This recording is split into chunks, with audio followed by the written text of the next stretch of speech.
press this bell icon. আসসালামু আলাইকুম, সবাইকে আমন্ত্রণ আইডিয়াল ইউনিক মোটিভেশন চ্যানেলে। ভিন্ন এক নতুন টপিকে আমাদের আজকের আয়োজন।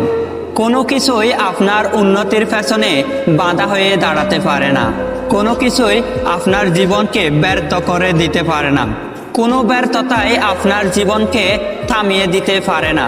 বিশ্বকবি রবীন্দ্রনাথ ঠাকুর ছোটবেলায় স্কুল পালিয়েছিলেন।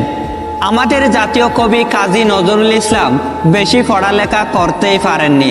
লালন তো বুঝলই না স্কুল কি জিনিস। আজ মানুষ তাদেরকে গবেষণা করে পিএইচডি ডিগ্রি অর্জন করছে।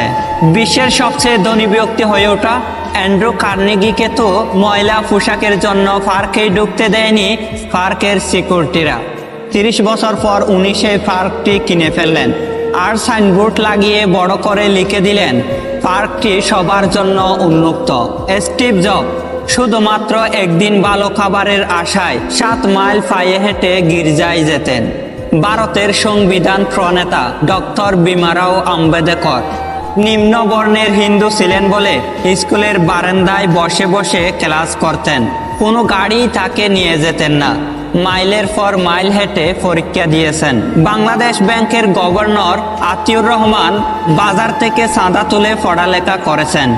উনি সবার ঋণ শোধ করতে পারলেও ওই চাঁদার ঋণ শোধ করার সাহস কোনোদিন পাননি।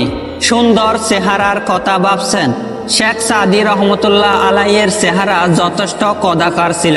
লতা মঙ্গেশকরের চেহারা মোটেও সুশ্রী নয়। তৈমুর লং কোড়া ছিলেন, নেপোলিয়ন বেটে ছিলেন। সচিন টেন্ডুলকারের উচ্চতা তো সবারই জানা। আব্রাহাম লিঙ্কনের মুখ ও হাত যথেষ্ট বড় ছিল। স্মৃতিশক্তির কথা ভাবছেন, বিজ্ঞানী আইনস্টাইন বাড়ির ঠিকানা ও নিজের মোবাইল নাম্বার মনে রাখতে পারতেন না। আজকের কথাগুলো থেকে আমরা কি শিখতে পারি, চলুন জেনে নিই। কোনো কিছুই আপনার উন্নতির পেছনে বাধা হতে পারে না। যদি কোনো কিছুই আপনার জীবনে বাধা হয়ে দাঁড়ায়, তবে তা হলো আপনার ভিতরের ভয়। ভয়কে দূরে রেখে জয় করা শিখুন, সাফল্য আসবেই। ধন্যবাদ সবাইকে। ভিডিওটি ভালো লাগলে শেয়ার করবেন।